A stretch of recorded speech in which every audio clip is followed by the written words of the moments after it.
Hi, I'm Cameron with Power Sports Nation, and today we're going on a yard walk. Gotta put it in drive. Your boyfriend, I don't. It looks worse than my ex-girlfriend. They just stuck a piece of wood in, but we're gonna keep our clothes on. Behind me here, you see a 2024 Can-Am Maverick R. Pretty cool, very demure, very cutesy. So this is brand new. It's got a total of 5.5 miles on it currently. By the time we drive it up to tear it down, it may have 5.6, but it is brand new. We do have some video clips that we will show of it being perfectly operational. Gotta put it in drive.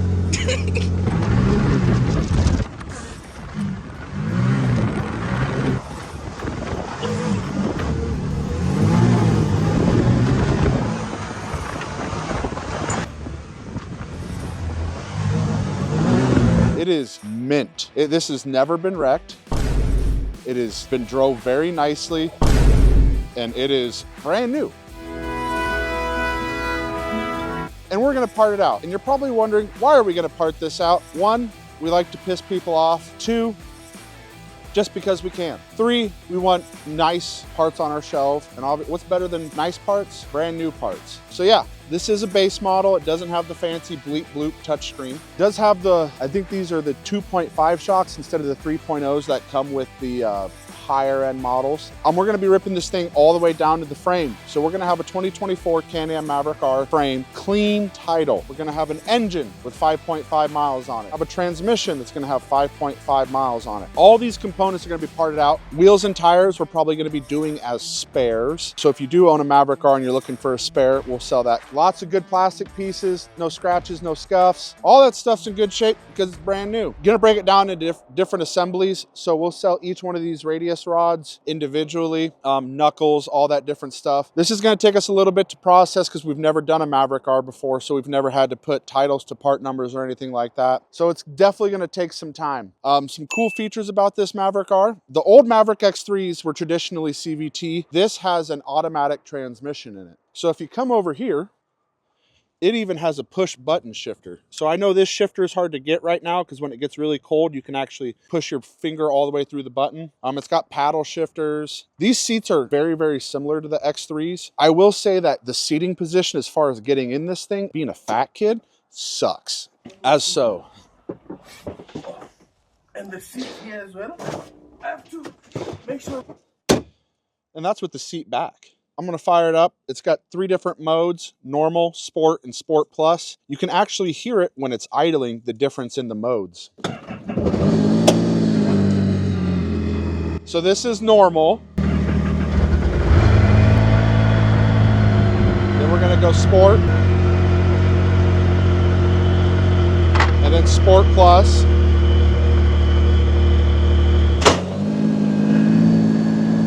And it just sounds cool at idle. Give it a rev.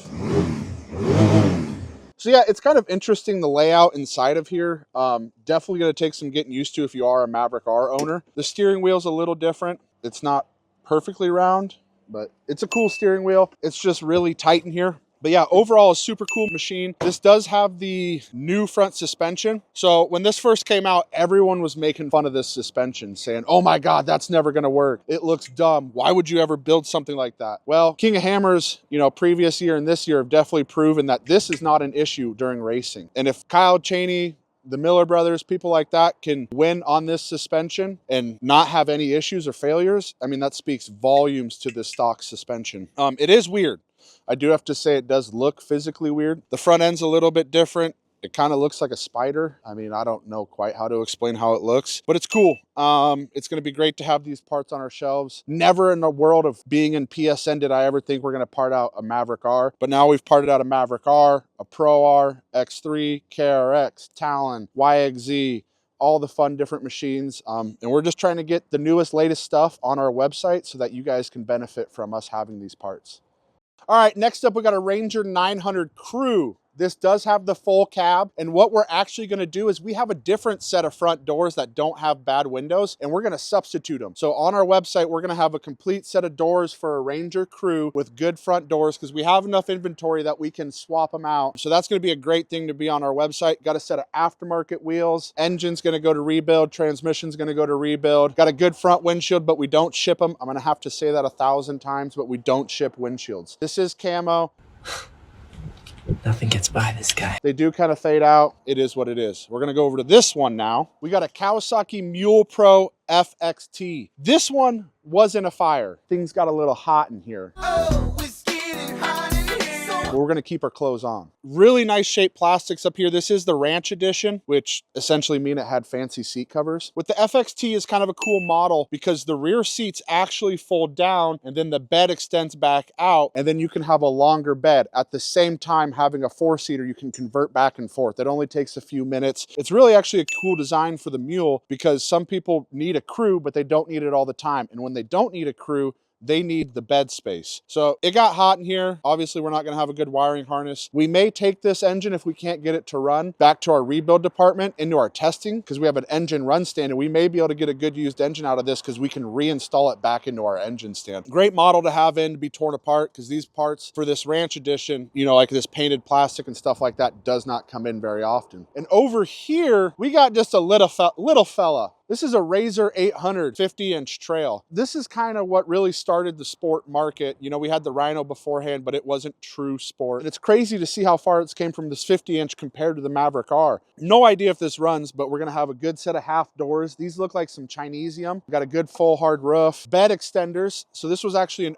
OEM addition that you could add, was this bed extension piece, which is kind of hard to find because it's plastic and it's probably 12, 13 years old already. And we don't see this not being broken very often. So gonna get a lot of good parts out of this as well.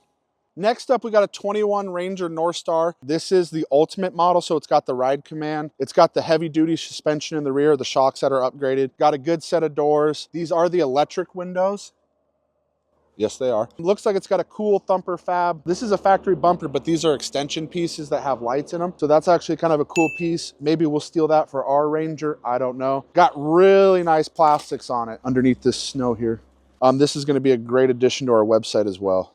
Here we got a Honda Talon X. So the X model is a little bit narrower than the R model. Gonna have a lot of good parts off of this. I know this is a running driving unit. Looks like it's got a set of super ATV arms on the front. Got a set of 4-point harnesses, windshield, a light bar, a sound bar, rear view mirrors, kickers. It's got a lot of nice parts on it. Like I said, this does run and drive, so hopefully we get a good used motor out of it. If we don't, it's gonna be going down to rebuild, which is great for rebuild as well, because we don't see these Talons a lot, and to have a freshly rebuilt motor on the shelf is great. This machine's kind of related to the Maverick R with the transmission setup. You can either go automatic or paddle shift. They kind of drive pretty similar with the way they feel like they shift and move and whatnot. This is not my favorite model. We actually owned one to race, and just with it constantly shifting and trying to do stuff, I personally didn't feel like I was able to drive it as fast as I could with like a standard CVT transmission. But overall, people love these Talons. They're pretty hard to break just because they're so well built, but this is a great addition to our website. And right behind us here, we got a Kawasaki Mule 4010 Trans Diesel. Not as common as the gas version.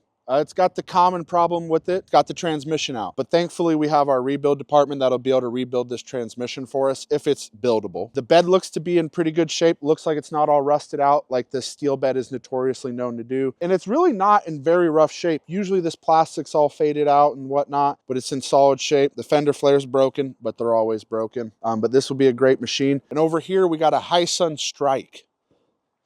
So you may be wondering, why is Power Sports Nation parting out a Hisun? No one likes them. Well, that's a good reason for us to part them out, because the OEMs don't offer parts for them anymore. There's a lot of these machines that are actually still out there running and driving. They're actually not a bad machine if they're properly maintained, but people don't like to maintain stuff, so that's when they break. So this will be great to add to our website because, you know, it may have some hard to find parts. I don't even know if this thing runs. We can check real quick. It's turning over a little slow. I don't think it's gonna start. But who knows, we may be able to throw a jump pack on it and get it to fire off. But yeah, this would be great to have. Over here, we got a 500 X2. So This is kind of a weird model. So like the Mule Pro FXT, this was a model that could transition into a two-seater. So it's bolted down right now, but you could fold this center section up and have a second seat here. That's what these grab handles are for. So if you got your wife, your ex-girlfriend, your lover, your boyfriend, I don't care, you could have a second seat option, or you could have this handy dandy bed. I don't know what you could fit in this little bed, roll a wire or something, but these were actually pretty popular with farmers because it was nice just to have a little bed on the back where people traditionally had to put on racks or something like that. Looks like it's got a brand new set of tires on it. Those actually look like they're off a Ranger. Looks like it's got OEM factory wheels. So these are upgrades. These are 14s. Those are actually pretty rare. We don't see those a ton. So we'll probably sell those wheels as a complete set. We got more Rangers like we always got.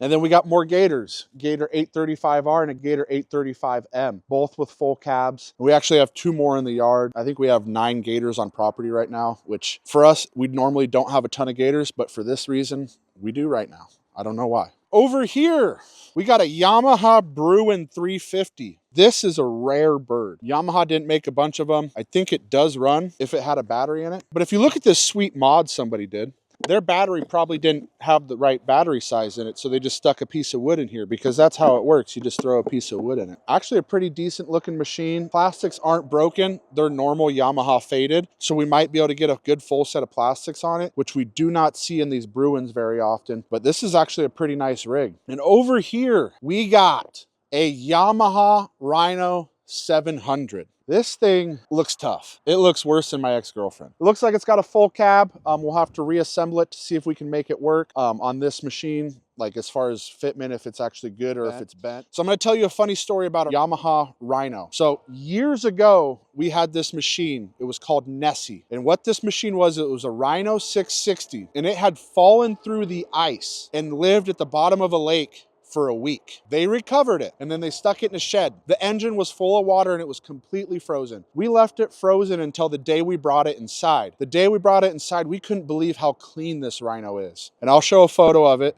But we took it into our shop. We took a bunch of bottle torches to the engine and we just started heating up the engine. Started to drain all the fluid, and we left it overnight in the shop draining all the fluid. Came in the next morning, put some oil in it, and it started right away. So that was probably 3 or 4 years ago, and Nessie still lives today. We actually sold it to one of our friends to use as a machine because we couldn't let it die because it was so nice. But yeah, we call it Nessie the Loch Ness Monster because it lived in a lake for a week. That's what I love about Rhinos. They're really hard to kill unless you're stupid, but they're just a solid, solid machine.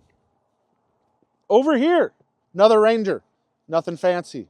Lastly, on the list of our yard tour is a Grizzly 660. This is one of the most beloved machines out there. It's right up there with the 4Trax 300. People love Grizzly 660s. They're really, really hard to kill. This one looks like it's got a good set of fenders. They are faded. It's got a really nice front bumper, which I know is extremely hard to find on them. The rack's got a little bit of misshape to them, but we'll probably be able to list them because somebody may have some that are completely destroyed. They can buy these and bend them back. Looks like it's missing the carburetor. One of those machines that we don't see a lot of because people still keep them out on the trail and they're still running them, still riding them, still using them because they're such a reliable machine. Over here, we got a couple more Kodiaks, nothing really fancy, and a High Sun Sector 550.